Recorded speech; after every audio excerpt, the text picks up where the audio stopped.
প্রিয় ভিউয়ার্স, কেমন আছেন সবাই? সবাইকে অ্যাগ্রো এসপি ইউটিউব চ্যানেলের পক্ষ থেকে স্বাগতম।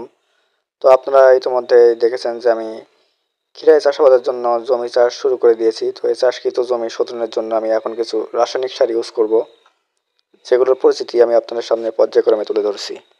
এটা আমি মূলত ইউজ করছি দানাদার বিষ। এটা কার্বোফুরান বা হচ্ছে ফ্রোডান এসব নামে পাওয়া যায়। আমার একটা কার্বোফুরান নামে পাইছি আমি এটা। তো আমি এখন এটা ইউজ করব। এটা মূলত জমিতে মাটি বিশুদ্ধ করার জন্য ইউজ করব। আর এখানে নিয়েছি বোরন।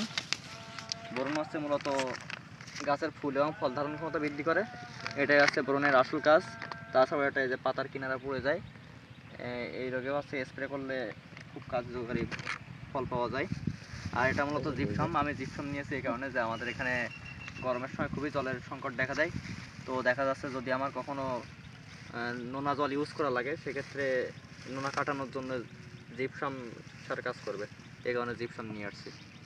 দর্শক, আমি কিন্তু এই সারগুলো আলাদা আলাদা ভাবে জমিতে ছিটাবো না, বরং এই তিনটি সার একত্রে মিশ্রিত করে আমি জমিতে ছিটিয়ে দেব।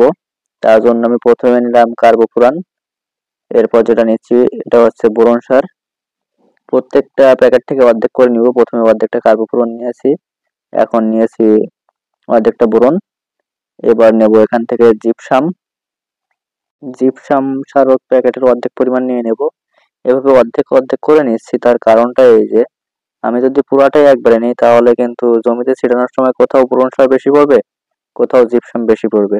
কিন্তু যদি এইভাবে আমি প্যাকেটের অর্ধেকটা করে নিয়ে নিয়ে মিশাই তাহলে দেখা যাচ্ছে সারের পরিমাণটা ঠিক থাকবে। তাহলে আমি যখন ছিটিয়ে ব্যবহার করবো তখন কিন্তু প্রত্যেকটা জায়গায় এই তিনটা সারের পরিমাণই কিন্তু সমান থাকবে। এই কারণে আর কি আমি অর্ধেক অর্ধেক করে ঢেলে নিয়েছি। এগুলো মেশানোর পরে আর কি হাত দিয়ে আমি বালতির মধ্যে হাত দিয়ে খুব ভালোভাবে মিশিয়ে দেব। তো ভিউয়ার্স, আজকের ভিডিও এই পর্যন্তই। ভিডিও ভালো লাগলে একটি লাইক করবেন এবং চ্যানেলটি সাবস্ক্রাইব করে সবাই পাশে থাকবেন। আর কৃষিভিত্তিক সকল তথ্য এবং পরামর্শ পেতে এবং দিতে আমার চ্যানেলের সাথে থাকবেন। সবাইকে আজকের মতো ধন্যবাদ জানিয়ে এখানে বিদায় নিচ্ছি। ভালো থাকবেন সবাই।